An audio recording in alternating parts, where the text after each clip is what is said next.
Hay un lugar en el planeta que tiene la atmósfera más pura, encerrada entre hielos. Un lugar donde la luz dibuja las montañas entre blancos, azules y plomizos. Un enorme desierto helado, el más frío, seco y ventoso conocido. Un lugar donde no se pone el sol o donde no llega a salir. No tiene población, apenas tiene vegetación, casi no tiene fauna. Inhóspita e inaccesible, pero mágica y sorprendente, emerge la Antártida. Un lugar para rastrear, entre hielos, los orígenes de nuestro planeta.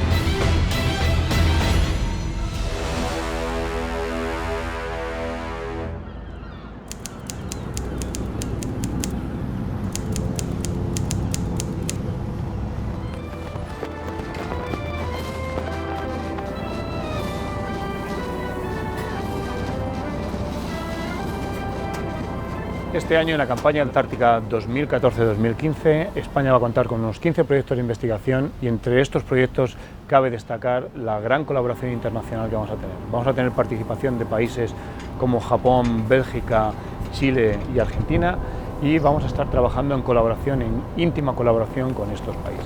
Además, uno de los grandes aspectos que vamos a trabajar va a ser el cambio climático y vamos a interpretar cómo el cambio climático está afectando tanto a las masas de hielo como a los organismos que están penetrando en la Antártida y pueden invadir estos ecosistemas.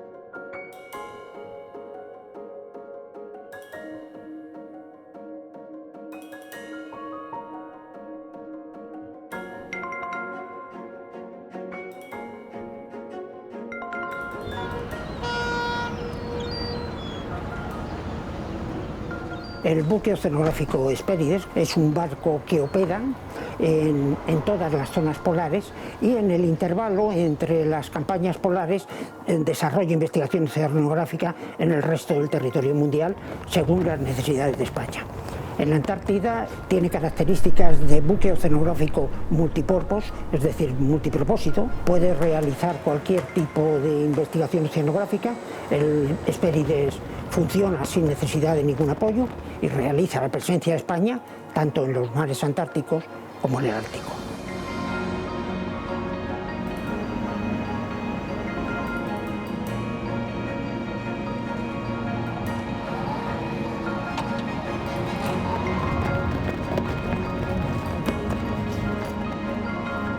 El Hespérides nace como una respuesta a la necesidad de España de tener un buque que pueda hacer investigación polar. Inicialmente era un proyecto que tenía que llevar adelante el CSIC. De hecho, una persona del Instituto de Ciencias del Mar fue la persona responsable en todo el proceso de construcción.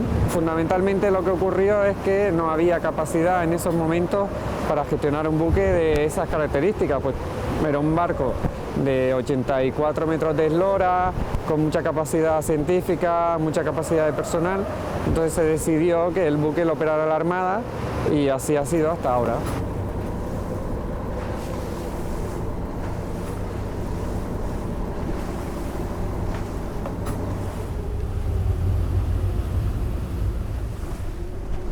Lo primero que llama la atención, porque este es un buque de la Armada, es que está pintado de rojo y con eso ya rápidamente identificamos que es un buque oceanográfico. Por el interior, pues lo que nos distingue pues son los laboratorios. Tenemos laboratorios en distintas cubiertas para muestras otro que llamamos vía húmeda, que es para tomar de muestras en contacto con el agua, y distintos laboratorios más pequeños. Y por último, elemento destacable de la silueta del buque es la antena de conexión satélite, que nos permite mantener enlace telefónico y de datos bueno, que permite también, pues, por supuesto, a los científicos mantener su conexión con sus universidades o centros de investigación en tierra.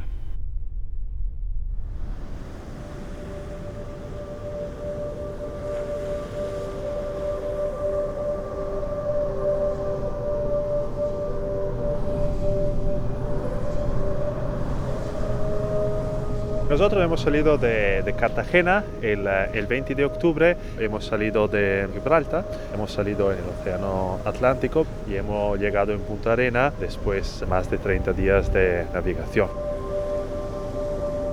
Lo que hemos podido ver es cómo cambian la propiedad biológica del océano, y al tener miles de kilómetros de diferencia hemos podido ver cómo los microorganismos se distribuyen en toda esta parte del mundo. Y entonces hemos podido también estudiar las variaciones de la atmósfera y las variaciones del mar en este trayecto bastante largo. Hay una componente bastante importante que es cómo se forman las nubes. Es decir, para que nosotros podamos comprender cómo se está calentando la Tierra, tenemos que comprender cómo las partículas afectan la formación de las nubes. Hay microorganismos que viven en la mar y tenemos prueba que el plancton que viven en la superficie del agua sean la surgente principal de estas partículas orgánicas que, una vez metidas en la mar, pueden participar en la formación de las nubes. Nosotros, para medir partículas en la mar, antes de todo necesitamos un buque oceanográfico, y hemos conseguido el Hesperides, donde por la primera vez hemos podido poner instrumentos que midan partículas. Es muy sencillo, tiene que fundamentalmente coger muestras de atmósfera y ponerle en un filtro que te dé la característica química y física de las partículas, pero tiene que ponerte en la proa, porque tiene que medir el aire limpio. Y por esto hemos tenido que modificar este buque oceanográfico y poner un tubo que lo que hace es saca partículas y baja en la proa, en la botega, donde tenemos los instrumentos que puedan medir esta partícula.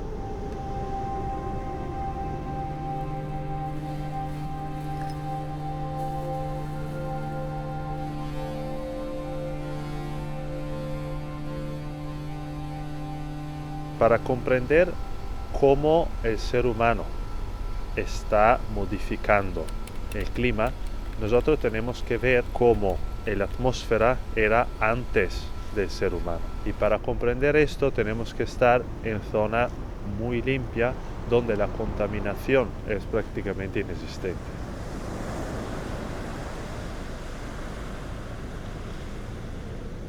Una vez que nosotros hemos comprendido los mecanismos biológicos que regulan la formación de las nubes y tenemos un conocimiento químico y físico de cómo se forman, podemos poner los modelos que nos pueden ayudar a cómo se modificará el clima en el 2100.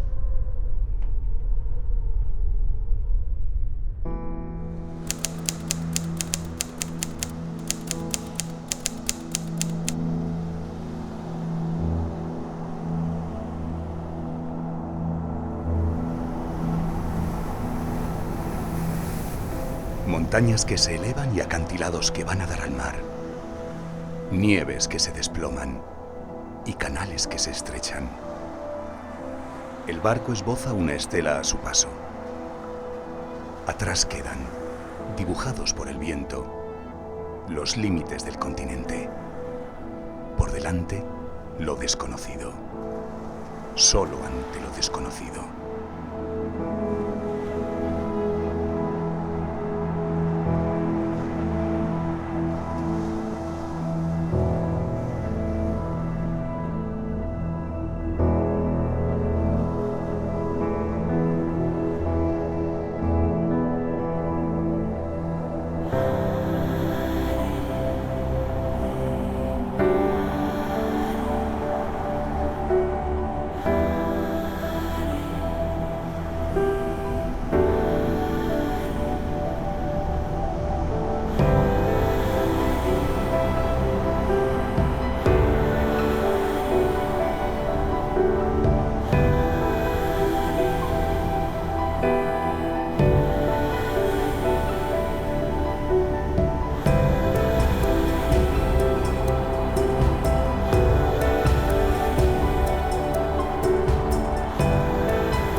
separando Pacífico y Atlántico, entre el Cabo de Hornos y las islas Shetland del sur, el Mar de Oces, también llamado Pasaje del Drake.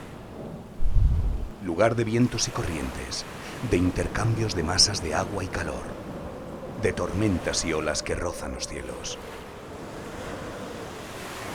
Cuentan que el navegante Francisco de Oces fue arrastrado por el fuerte temporal hacia los 55 grados sur. No llegó a la Antártida, tal vez porque, como sentencia el refrán marinero, si por debajo de los 40 grados no hay ley, por debajo de los 50 no hay Dios.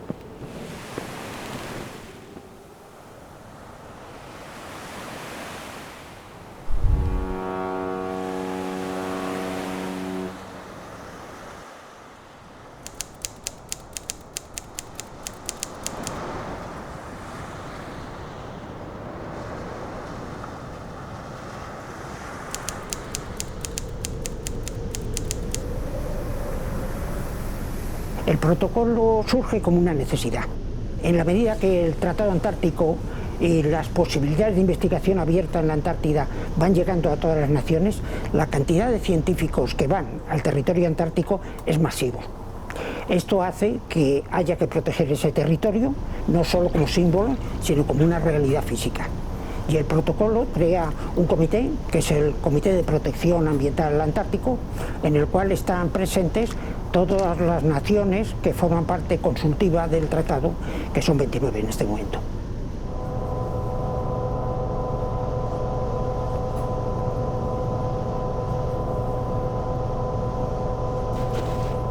Nosotros tenemos aquí en esta campaña varios periodos bien definidos. Tenemos uno de apertura de bases, que es el que estamos ahora mismo, que nuestra misión es nada más que transporte de personal y material, desembarcarlo a tierra y apoyarles. Les hemos apoyado en algunos detalles que necesitan para poner las bases en funcionamiento.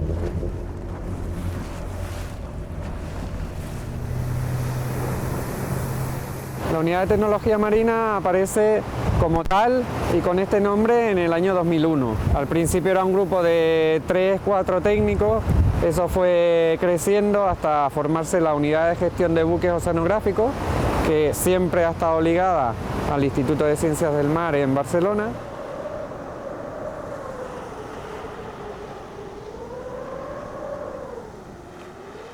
La UTM en concreto es una parte del CSIC, en este caso somos una unidad especializada en barcos, nos encargamos de llevar barcos del CSIC a nivel científico, o la parte técnica científica del buque Hesperides que lleva la Armada. Y aparte también llevamos la ICTS, en este caso la infraestructura que es la base Juan Carlos I. No solo nos encargamos de la propia infraestructura, porque todo es dependiente de la UTM, sino también de la parte logística de todo lo que sería la campaña antártica, también está asignada a la UTM. Eso significa que tanto las bases como lo que son los movimientos del barco están coordinados y dirigidos por nosotros. En este caso la UTM es la encargada de llevarlo. Las cosas han ido cambiando en los últimos 10 años.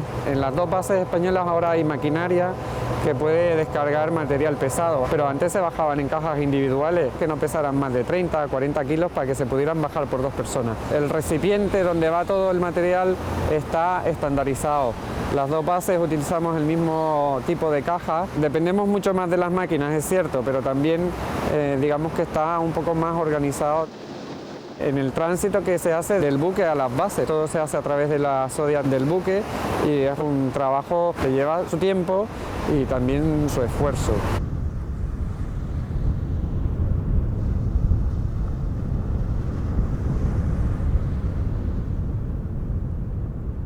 Es verdad que noviembre es muy variable de un año para otro, en noviembre suele haber nieve, pero de encontrarse 1,5 metros de nieve a encontrarse pues 2,5 metros como este año, pues varía mucho. Aún así, la verdad es que el tener un equipo preparado que lleva repitiendo bastantes veces, o por lo menos gran parte de él, favorece mucho a facilitar las aperturas. Y realmente si lo comparas con otros años, a nivel de tiempos o de movimientos, tampoco aparenta como que hubiéramos tenido casi el doble de nieve de lo esperado.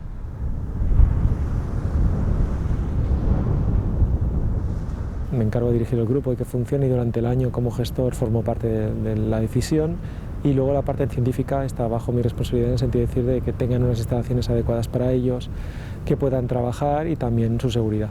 En muchos sentidos el tema de seguridad. Hay gente que, por ejemplo, simplemente muestra en el área de la base, con lo cual es que conozcan las zonas, sabiendo en qué zona trabajan, básicamente para que no se pierdan, no les pase algo. Pero hay gente que está trabajando en el mar con Zodiacs, ahí nosotros ponemos un patrón, o sea, el encargado como seguridad de llevarlos, hacer que funcione y acercarlos a los puntos, o las tomas de decisiones si se puede ir a algún sitio o no, o por ejemplo los trabajos en el glaciar, donde 2 o 3 personas especialistas en montaña supervisan y dirigen los trabajos en glaciar, siempre siguiendo lo que sea directrices de los proyectos.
La isla de Decepción tiene un diámetro en torno a los 15 kilómetros y es lo que se conoce como un estratovolcán.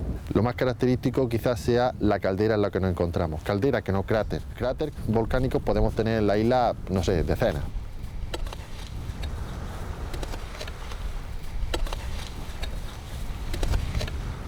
Nosotros una de las funciones que tenemos, nos establece nuestro protocolo antártico, es la vigilancia. Hablar de semáforo verde para nosotros es la situación en la que nos encontramos, la situación que nos determina nuestra red sísmica. Entonces hablar del semáforo verde es que tenemos una actividad sísmica normal. Para nosotros la normalidad va a haber registros, son registros típicos de este volcán en concreto, este volcán activo, que no deja de ser una situación anómala, y cuando decimos esto nos referimos que pueda ser una situación que pueda suponer algo de peligro o de riesgo. En caso de semáforo rojo, esa situación aún no se nos ha dado. Sí hemos tenido algún caso de crisis sísmica y en ese caso pasaríamos a lo mejor a una situación amarilla. En ese momento, cuando ya tenemos los primeros indicios, lo que se hace es avisar al personal de la base, al jefe, personal especialista en cuanto a evacuaciones. Son ellos los que se encargan o de tener previsto ya de antemano cuál sería el plan de evacuación. La situación de semáforo rojo sería la situación límite, sería la situación en la que ya deberíamos de abandonar la isla, y en ese caso pues sería el jefe de la base y los especialistas, en concreto con las autoridades nuestras de España, la que determinarían en qué momento deberíamos de abandonar la isla. Sobre todo siempre se mira la seguridad de toda la gente que está aquí trabajando.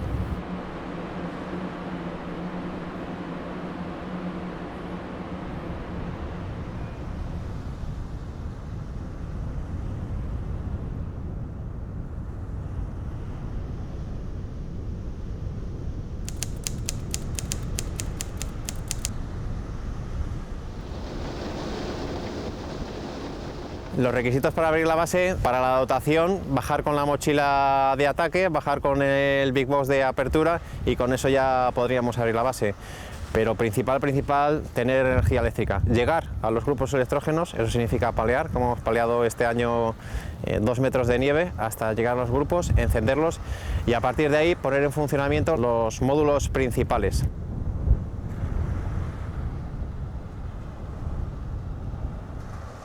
Asimismo, habilitar la rampa que tenemos para poder descargar todo el material del Hesperides, porque si no, no tendría sentido la apertura.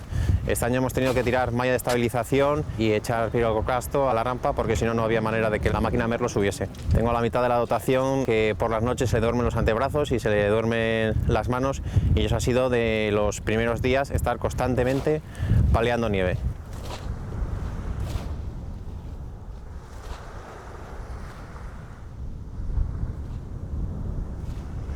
Aquí partimos de que todo el personal que viene ha pasado un reconocimiento médico exhaustivo, entonces no viene nadie con una patología. Sobre todo temas de accidentes, de caídas, congelaciones, hipotermias. Nosotros hacemos una preparación específica antes de venir para evitar ese tipo de lesiones. El tema de infecciones, la Antártida es virgen, no hay patógenos para el hombre.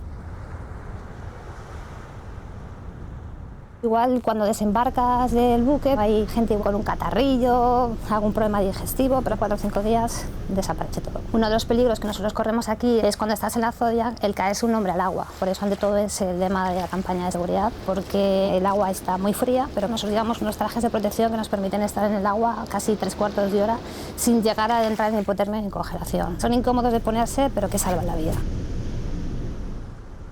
Tenemos varios objetivos principales. El primero es mantener la presencia física de España en el continente antártico, dentro del marco del Tratado Antártico y los demás protocolos que se han firmado.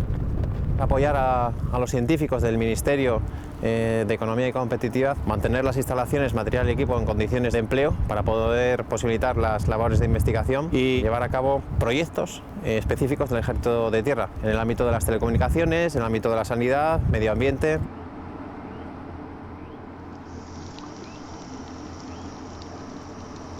Lo más agradecido de una misión como esta es el alto grado de compromiso de todos los componentes de la dotación y también de los científicos. Todos somos extraordinariamente conscientes de que nuestra presencia en sí mismo es un impacto y que el objetivo común es minimizar el mismo.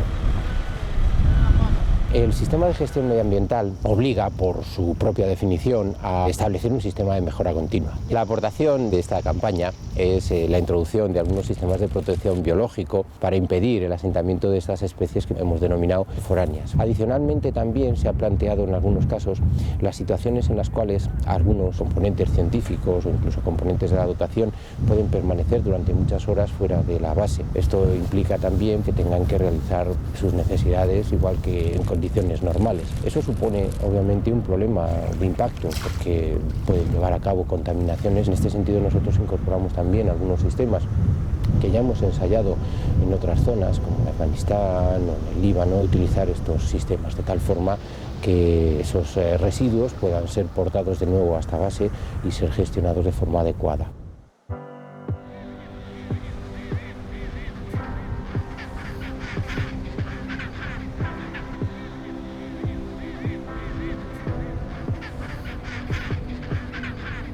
A beating heart begins. Feel it growing strong within. All at once a first breath of life. A dream is born into the light. How far will you run? Shining like the sun.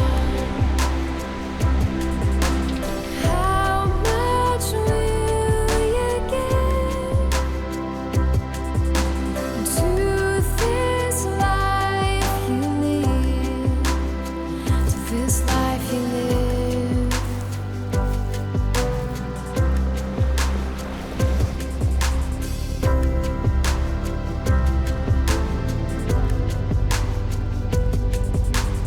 Every time the season turns, there's a lesson we can learn. We can never know just how much.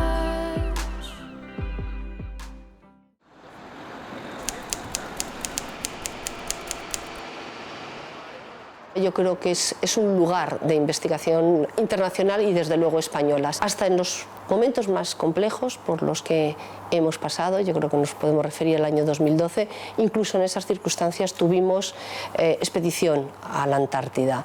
Tan solo en el año 2014, pero además sumado no solamente por una cuestión de tipo presupuestario, sino por cuestión de eficacia, teníamos 3 grupos que tenían que tomar muestras y hacer trabajo y fue fruto de esa colaboración internacional, de la ayuda que nosotros hemos tenido con otros países, como con Bulgaria, con Portugal, con Brasil o con Chile, pudimos hacer que no se rompiera en absoluto la serie histórica, que nuestros investigadores estuvieran haciendo allí sus trabajos. Este año el Hespérides salió, tuve oportunidad de encontrarme con él en Buenos Aires y recibimos periódicamente los reportes de cómo van las actividades, y las actividades van muy bien. Tenemos una tarea importante y es finalizar la remodelación de la base, que están en vías de solución, y desde luego tenemos la voluntad de terminar para que la Antártida siga siendo referencia para la investigación española.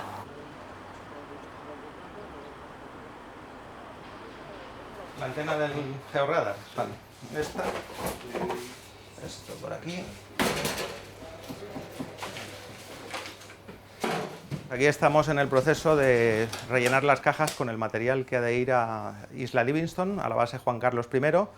En esta isla desarrollamos desde hace bastantes años, los glaciólogos de la Universidad Politécnica, un proyecto en el que hacemos trabajos de georradar, con el cual estudiamos el espesor de los hielos, las propiedades físicas del hielo, que influyen en el propio movimiento del glaciar.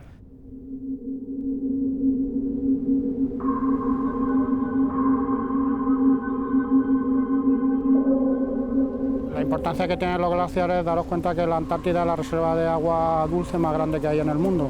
Pues se produce una descongelación de estos glaciares, afecta al nivel del mar y como consecuencia de eso pues cambia la estructura de todo el planeta. Medidas nosotros físicas sobre el glaciar las tenemos desde el año 2000 y además de eso contamos con fotos del año 1957 y del año 1990. Esto nos ha permitido estudiar dos periodos del glaciar. La conclusión que sacamos es que la pérdida de masa de los glaciares desde el 57 al 2000 ha sido la misma que del 2000 al 2010.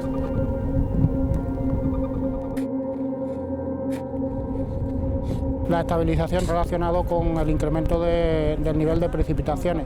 Como consecuencia del calentamiento general en esta zona, pues hay más precipitaciones, lo que ha hecho que en las zonas altas del glaciar se acumule otra vez más nieve y como consecuencia de eso el glaciar permanezca estable.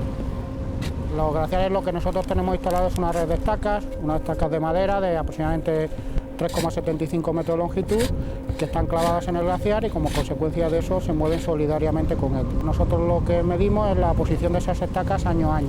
Hay zonas del glaciar, la zona del frente del Johnson, que es el glaciar que acaba en mar y como consecuencia de ello produce icebergs que se mueven aproximadamente 50 metros al año. Sin embargo hay otra zona del glaciar, la zona alta, la llamamos zona de acumulación, en la cual pues, el movimiento es de 1 centímetros al año.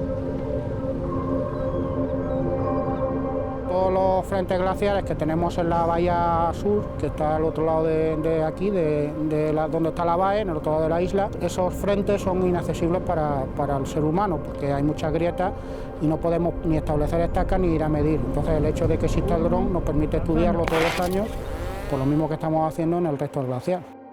En este proyecto estamos aportando una nueva tecnología que está basada en sistemas aéreos no tripulados, en los cuales nos van a permitir obtener una cartografía de precisión, cálculos volumétricos, líneas de quiebro, generación y perímetros de glaciares. Con esto vamos a poder obtener cuáles son las superficies y glaciares que queremos afectar.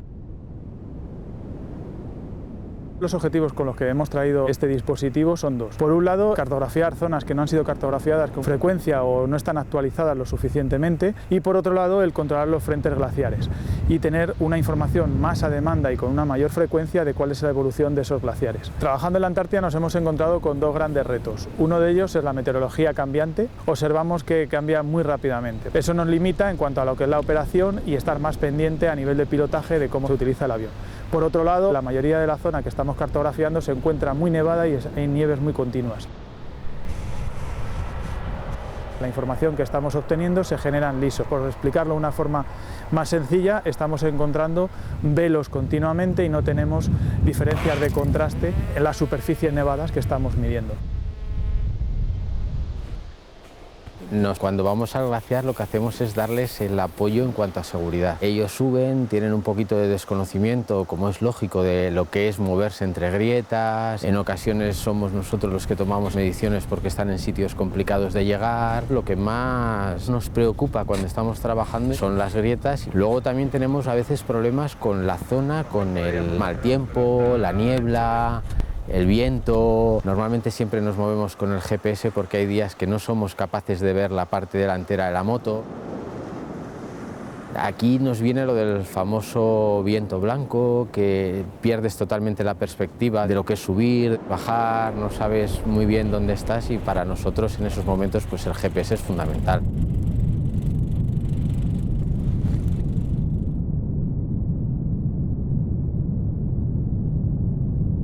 Aquí en la base Livingstone tenemos un observatorio geofísico que se compone de sensores geomagnéticos que están midiendo durante todo el año la actividad geomagnética de esta zona. Además, también tenemos un sondeador ionosférico que solo está instalado durante el verano austral. Ayer montamos la antena ionosférica y los trabajos que realizábamos eran, digamos, el despliegue de 2 antenas en realidad, no de una sola. Es un mástil con 2 antenas. Esas 2 antenas, una es la receptora y la otra es la transmisora, pero claro, trabajar aquí en la Antártida y desplegarlo es bastante complicado. En un principio levantamos un mástil de 26 metros verticalmente hacia arriba, pero con el tiempo se va deteriorando, se va doblando y al final se decidió dejarlo levantado y solo desplegar las antenas para evitar que el mástil se acabara cayendo. En las casetas tenemos 3 sensores. En sí se complementan los 3 porque realizan un trabajo diferente, pero con los datos de 2 y del tercero conseguimos tener los datos redundantes desde puntos de vista diferentes. La razón principal de por qué estamos aquí en la Antártida también es porque llevamos ya casi 20 años de presencia continuada de datos aquí, o sea, tenemos una serie histórica de 20 años de datos geomagnéticos, los cuales son muy importantes porque ya hemos completado un ciclo solar y vamos a por el siguiente, lo cual es muy interesante a nivel científico para el estudio del comportamiento geomagnético en la zona. La Antártida en la meteorología mundial hace un papel de regulador del clima del planeta. Es como el termostato que regula el planeta porque funciona como un sumidero de calor a nivel global. Lo que es ahora la Agencia Estatal de Meteorología, en su día era Instituto Nacional de Meteorología, instaló la primera estación meteorológica justo al mes de abrir la base, en febrero del 88, con lo que la serie más longeva de datos que tiene España en la Antártida actualmente es la meteorológica. Las series climatológicas que se forman acumulando medidas son de 30 años y aquí ya estamos por el año 28 a punto de completar una serie climática. Nuestro observatorio de Juan Carlos I es un observatorio oficial registrado en la Organización Meteorológica Mundial, de manera que forma parte de la red mundial de estaciones meteorológicas. Cada 6 horas envía un parte con las condiciones que ingesta automáticamente en los modelos de predicción numérica. Se puede consultar en tiempo real por internet. Aquí tenemos medición de radiación ultravioleta B, que es la que absorbe el ozono. En los últimos años se está constatando lo que parece una recuperación del agujero de ozono. En parte se atribuye a que están haciendo efecto las medidas políticas que se han tomado por la mayoría de los países de reducción de compuestos CFCs y demás productos que destruyen ozono.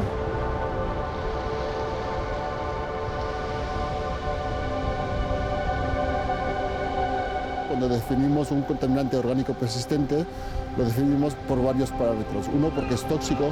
El segundo, porque se bioacumulan, son persistentes, se pueden encontrar en el medio ambiente décadas, incluso siglos después de que fueran emitidos. Y además, los contaminantes que estudiamos en la Antártida se pueden transportar a larga distancia. Nosotros lo que intentamos en esta campaña es cuantificar los flujos de los contaminantes entre los distintos medios, entre atmósfera y nieve, entre nieve y suelo, cuando hay el deshielo, cómo pasa al mar, cómo se incorporan organismos vivos y ver cómo estos flujos dependen de varias variables ambientales. Una de ellas, por ejemplo, es la temperatura.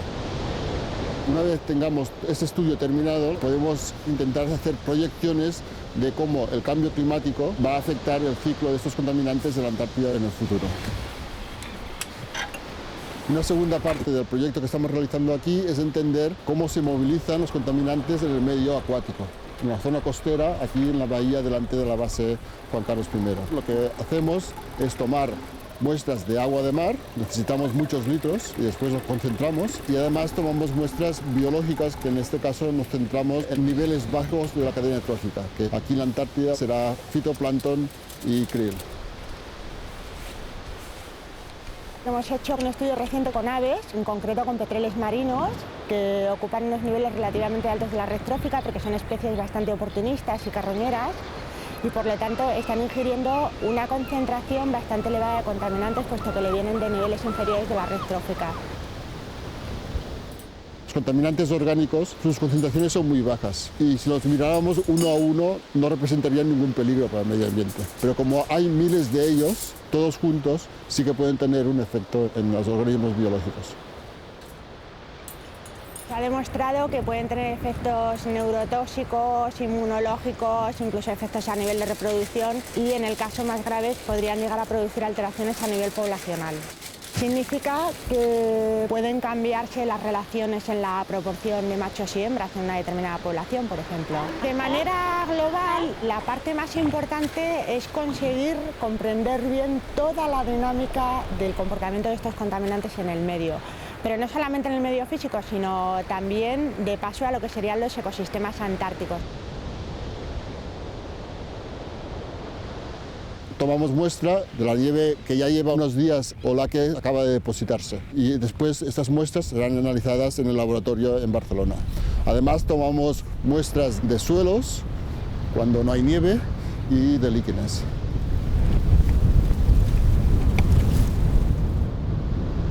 Nuestro proyecto se centra en estudiar el proceso de colonización vegetal, en el caso de la Antártida, líquenes y musgos, después del retroceso glaciar. Por lo tanto, tiene mucho que ver con el cambio climático.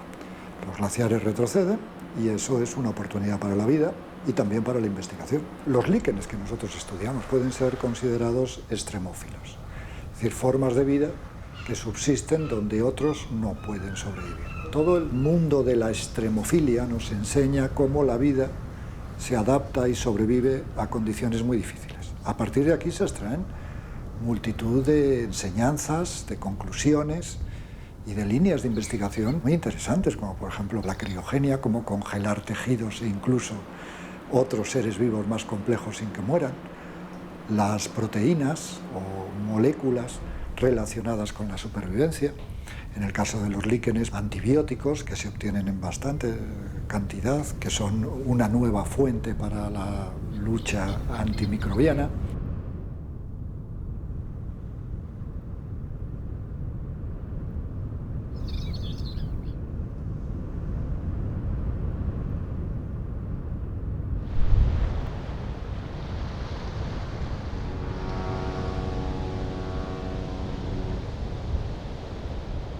Fundamentalmente nos ocupamos de dos aspectos, que son la deformación y las anomalías geotérmicas de la isla.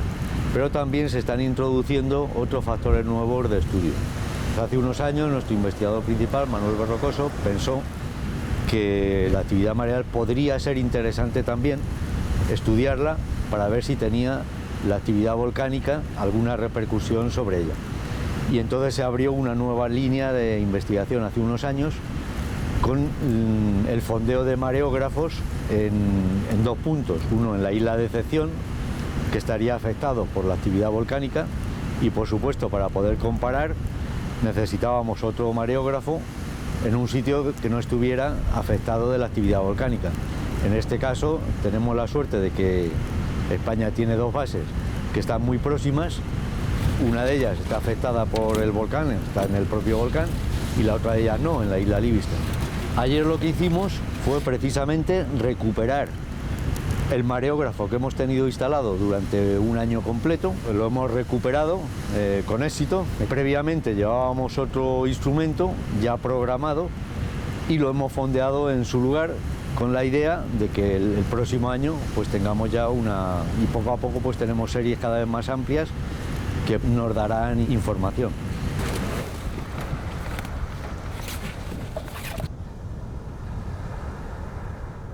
Para hacer el procesado de GPS, uno de los datos que se emplea es la carga oceánica, pero que al no haber muchos mareógrafos en la Antártida, pensamos que en el momento que tengamos una serie temporal lo suficientemente amplia, podremos mejorar ese modelo de carga oceánica, con lo cual aumentaremos la precisión y podremos estudiar el volcán desde el punto de vista de la deformación mucho mejor también.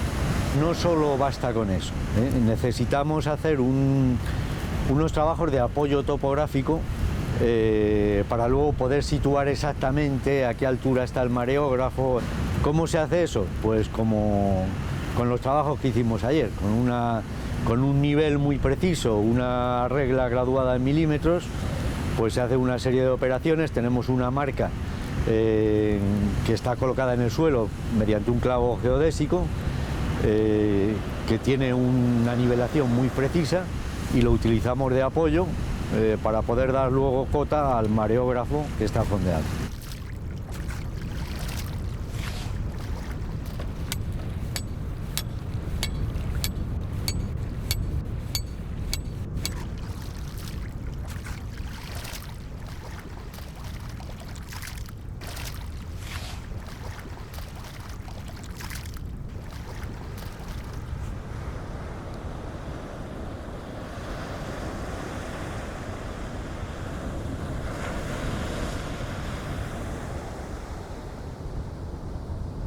La estación multiparamétrica es un trabajo que se está probando aquí en Decepción y lo que pretendemos con ella es agrupar en diferentes tipos de parámetros que puedan dar información del volcán. Pueden ser sensores termométricos, pueden ser sismógrafos, pueden ser equipos GPS. Estamos experimentando una estación que integre en el mismo aparato, en el mismo registro, todos esos datos y que en tiempo real los pueda emitir vía wifi a un lugar donde podrían analizarse en tiempo casi real esas señales.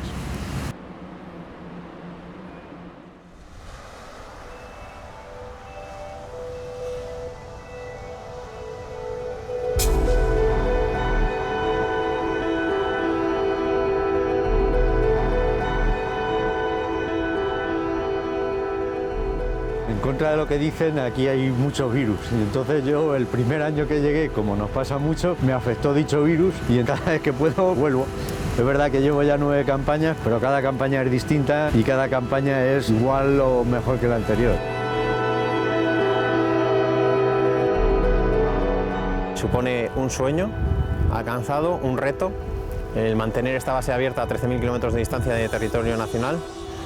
El paisaje es inigualable, esta es una experiencia que no voy a olvidar en toda la vida y un orgullo por poder izar la bandera de España aquí, en estos parajes.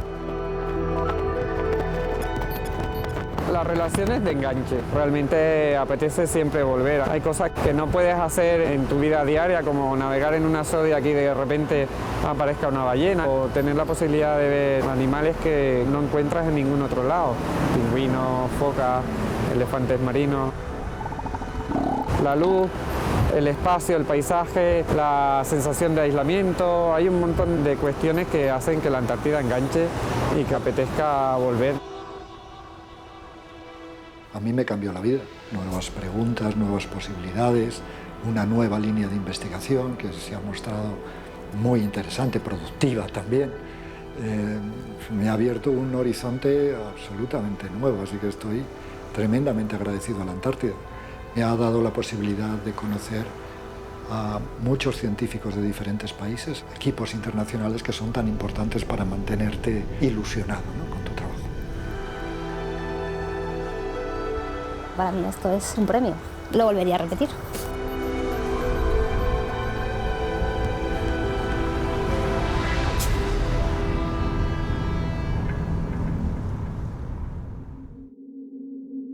Y digo adiós al continente blanco, no sin antes reconocer el privilegio que es pisar sus costas, conocer a los barbijos o fotografiar a las elefantas marinas.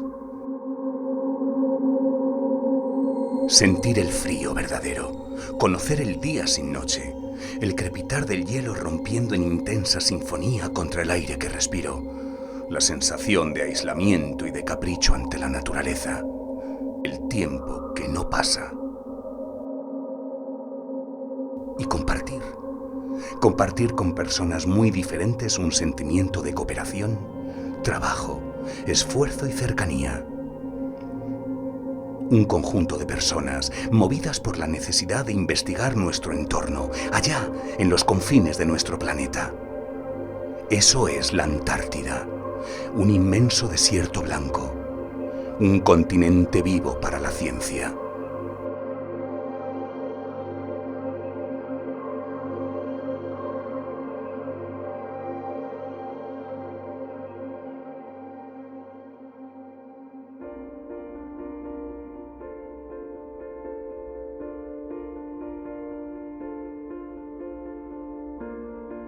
Funny word, after the pain comes the sun. In the sky, an airplane is on the run. Lovely boy, after all this rain's fallen, shiny is the day when your heart comes to mine. Funny word, after the pain comes the sun. Lovely boy, you are mine.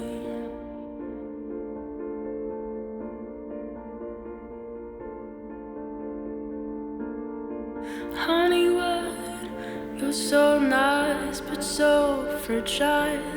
I'm just going to where your flappers never die. Honey boy, want to teach and want to learn. Both we share this blue, we're made for you and I.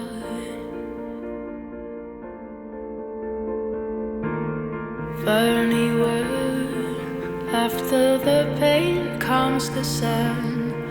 Lovely boy, you are mine.